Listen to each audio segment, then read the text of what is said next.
Hello everyone. Today I'm going to discuss about the sustainable cities. Sustainable city is actually very important to develop all of the sustainabilities in the world. Beside that, with these sustainable things, we can maintain many interesting things. We can manage many kind of things, and which will help us to grow our economy in an effective way.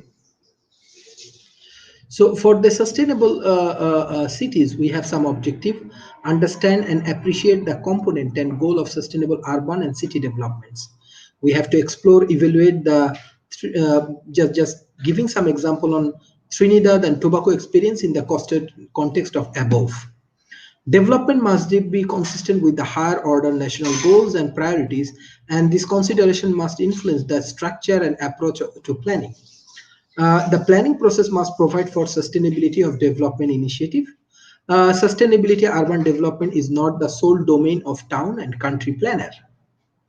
So in this sustainable urban development, we have environmental dimensions, we have economical dimensions, we have social dimensions, as well as we have institutional dimension. So goal of sustainable urban developments.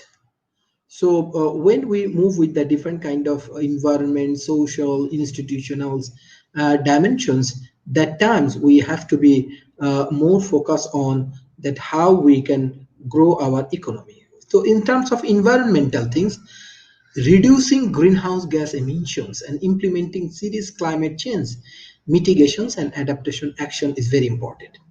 Beside that, minimize urban sprawls and developing more compact towns and cities served by the public transport.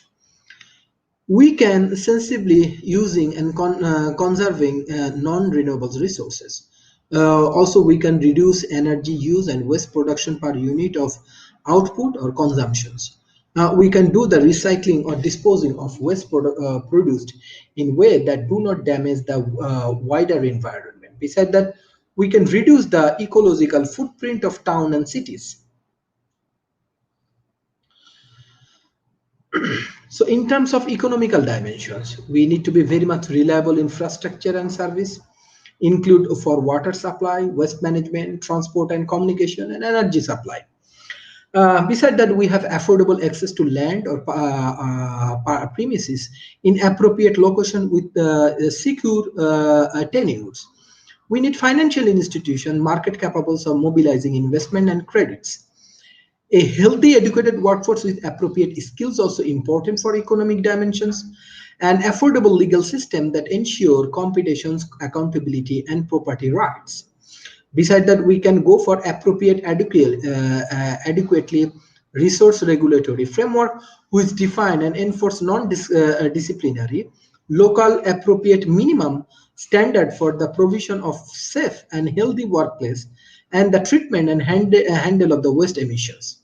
For social dimension, we need promoting equal access to and fair and equitable provision of services. We need advancing social integration by prohibiting discrimination and offering opportunities, as well as we need physical space to encourage positive integrations. We need to assure gender and disability sensitive planning and management. We need to go for the preventing, reducing and eliminating violence and crime including issues. So in terms of institutional dimensions, we need political will and support in the delivery of sustainable visions. We can go for transparent administrative structure and process. We can go for adequate and sustained institutional capacities. We can develop appropriate support legal frameworks, sustainable shareholder involvement. Beside that, we can go for adequate sustainable coordinations between concerned government bodies and among government bodies, community groups, and private sector stakeholders. Beside that, we can go for the relevant, efficient regulations for the sustainable management and revenue generation of urban development service. So there are some example for Tobago and Trinidad I'm giving because they are trying to develop something sustainable. Translating the goal of sustainable development into the urban sector is complex. The complexity and interdependency of the issues and challenges related to sustainable development can only be effectively addressed if a strategic framework for sustainable development is employed in urban planning. Beside that strategic framework for sustainable development, we need to address the problem of climate change, reducing the carbon footprint of the crisis, incorporate effort in integrated the green and brown agendas. Beside that, we have to go for effectively link urban land use planning, urban development, and infrastructure planning, as well as undertake planning in peri-urban areas and at the regional level. So in that particular situation, we have the 1984 NPDP provide detailed land use zones and allocation for application across Trinidad and Tobago. And the approach was legally at the time when most plan decisions were being made at national government level. It was indicate of political approach that economic plan necessarily at land use context. Besides that, the NPDP was based on a strategy which sought to promote a more balanced allocation of activities throughout the national territory by means of choose growth point based on development potentials, consolidate existing urban centers. The objective of this strategy was to reduce problem of congestions in the urban centers and provide for a more equitable equality of life in all regions. Depression's concentration, dispersed concentration. The preferred scenario was one which attempted to strike a balance between concentration and dispersal by combining the advantage of the two other development strategies. Harness the economic inherent in a settlement pattern of concentration while promoting development throughout the country to consolidate existing urban centers and expand into area of high potential, thus stimulating growth without increasing congregation's cost and disparity between the present urban and rural region. And these are the methodology. We can go for the contain and rationalize build development in existing urbanized area. We develop growth centers in the peripheral area where there are complex of opportunity, as well as we go for a growth would be stimulate and selected points through the promotions of economic expansion by commitment of resources to the development of infrastructure, dispersals of the public sector employment opportunities combined with institutional support and financial sensitives. So these are the scenario in 2000, what is happening the rural area in Trinidad and Tobago. So successful implementation of this strategy require a positive effort on the part of public authorities of foster growth in the selected area by provision of adequate infrastructure for development, progress of grant and concessions to the farm located in a specific area, and decentralize of the public sector employment to the growth policy. So population and settlement patterns. There are some population and settlement patterns. They have followed the Trinidad and Tobago. Let's say Tobago have 56,810 peoples, and now it's increased 4.3%. So every times they growth around 5%. So these are the population and settlement patterns. Overall, the density of Trinidad and Tobago is 258 person per square kilometers. A slight increase over 2000 density of 246 people per square kilometer. The density of Trinidad is 263 people per square kilometers and slightly higher than the national density. Widely density to the Tobago is only 189. At the regional level, densities are higher in the cities and broad, ranging from 3080 per square kilometer in the port of Spain, and the densities in the country, the reduction in density was significant between 2000 and 2011 because of loss of populations. Beside that, we can go for the consistent with the population distribution pattern. Densities are generally much higher in the western region in Trinidad and the eastern region of Sango Grande and Mayor, where density are low as 80 people per square kilometer and 43 people per meter respectively. These two eastern regions covered about 1/3 of the national territory but accommodate only 8% of the populations. And Tobago 2011 densities are higher in the parishes of St. Patrick and St. Andrew, and the pattern is similar to 2000s. So beside that, if we go for the concluding of the Trinidad and Tobago issues, we can understand that existing spatial distributions of development of reflect the pattern that was evident at the time to NPDP was being formulated. That is disproportionate concentrations of population, economic activity, social facilities, and infrastructure service in the western half of the Trinidad and very spread development in the east. The growth center strategy promoted in the NPDP to resolve the regional disparities and secure more balanced development between east and west Trinidad has not been achieved. So now I'm going to discuss some of the important thing about the national spatial development strategy, because if a country want to develop their business, if the country want to develop their different kind of point of view, that time they have to be very much focused and they have to be very much efficient in the national strategy. If they have a very good national strategy, that time they can take a very good initiative. So in that particular issue, the three broad special development options were considered and evaluated during the preparation of NSDS: concentration development, dispersions development, harmonized regional development. Besides that, the ISA process was used to identify and evaluate the positivity and negative aspect of each option in a structured way, enabling the context of which is cloud be expected to deliver sustainable development overall to be considered and compared with the alternative.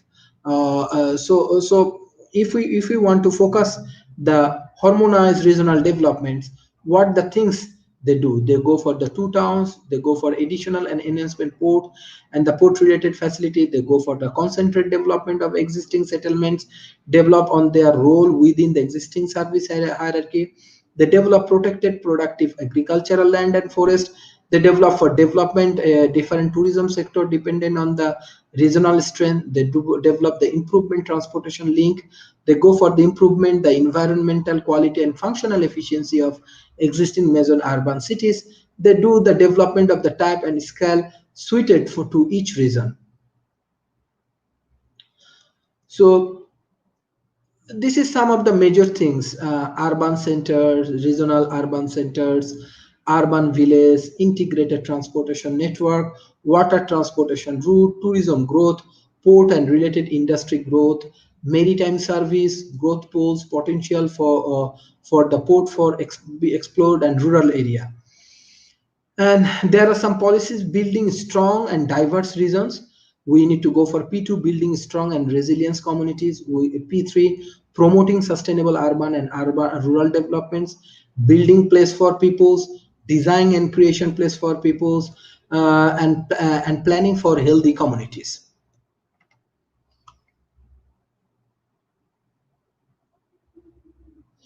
Also, there are some policies delivering the homes we need. We need meeting housing needs. We need to go for the planning to improve condition for squatters. We need to go for prioritize for the cultural, sports, and recreation. Planning positively for the historic environment. Building a competitive, innovations-driven economy also important. And for that issues, we need policy. Policy 11 will be leave no one behind. We can develop area-based economic priorities. Achieving food securities, we need to go for planning for agriculture and fishers, and using our natural resources sustainability. For that issues, we can go for sustainable use of natural resources, landscape management, a coordinate approach to water resource and water quality. We go for coastal and marine resource considerations. We can go for air quality, sustainable mineral use, sustainable energy existence, as well as we can go for meeting the challenge of climate change, managing hazard risk, moving towards sustainable transport. We can go for prioritize sustainable transportations, making the most of ICT. We can go for priority for ICTs, generating and using energy sustainables. We can go for energy efficiency, sustainable energy extractions. We can go for the managing waste safely and efficiently. We can go for waste management. And this is the strategy of the governments, provide a strategy that create synergies. And synergies, actually, what is synergy? Synergies between higher level policies such as the medium term planning framework, sector policies, and community vision and objective, the local area and community plan, regional plan, NSDS, government policy, and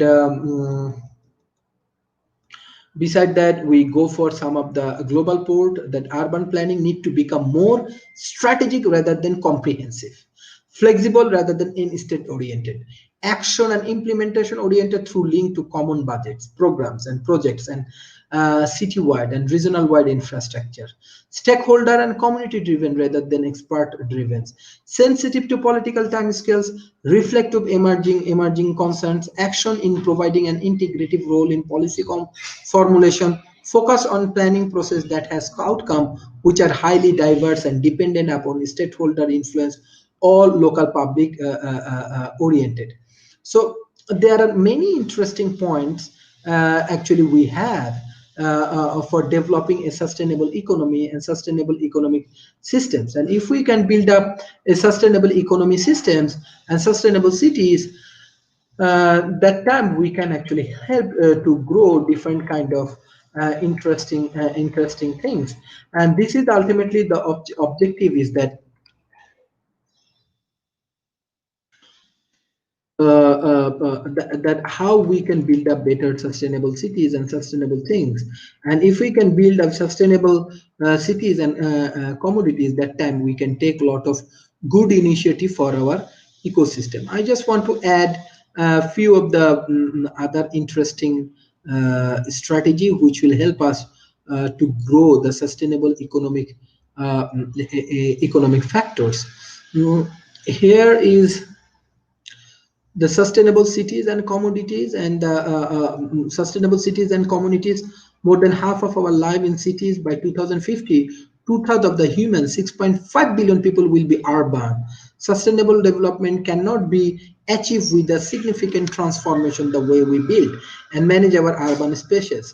The rapid growth of cities, a result of rising population, increasing migrations, has led to a boom of megacities, especially in the developing world, and slums are becoming a more significant features of urban life. Making cities sustainable means creating career, business opportunities, safe and affordable housing, buildings, resilient society and economies. It involves investment in the public transport, creating green public space, involving urban planning and management in particularly an inclusive way. So what is the fact? Fact is that 4.3 billion people, like in 2018, 4.2 million, 2 billion people, 55% of the world population lived in cities. By 2050, the urban population is expected to be 6.5 billion people. 3% cities occupy just 3% of the earth land, but account for 60 to 80% of the energy consumption and at least 70% of the carbon emissions. 828 million people are estimated to live in slums, and the number in rising. In 1990, there are 10 cities with 10 million people or more. By 2014, the number of megacities rose to 28 and were expected to reach 33 by 2018. 90% in the coming decade, 90% of the urban expansion will be in the developing world. 80%, the economy's role of the city is significant. They generate about 80% of the global GDP. So these are the very important things actually happening right now. And if we can understand the sustainable cities and this kind of things, then we can make a very impactful initiative and which will help us to grow our economy in effective way. So I request all of the people go for the more efficient way, go for more strategic way. And if we can move with different kind of strategic way, that times we can plan plan our life, and our government can take better initiative, and which will be helpful for our people, which will be more efficient for our people. So I request to all of our people that be focused on developing sustainable cities. And most important thing is that in the developing countries, there are a lot of sustainable cities will be growing, and by this way 6.5 billion people by 2050. They will move into the sustainable cities and other things. So I request all of our audience, please join in the sustainable communities, and we have to build a better ecosystem with the help of all of our effective people. Thank you everyone for joining today's session. If you have any questions, you can communicate with me. Thank you.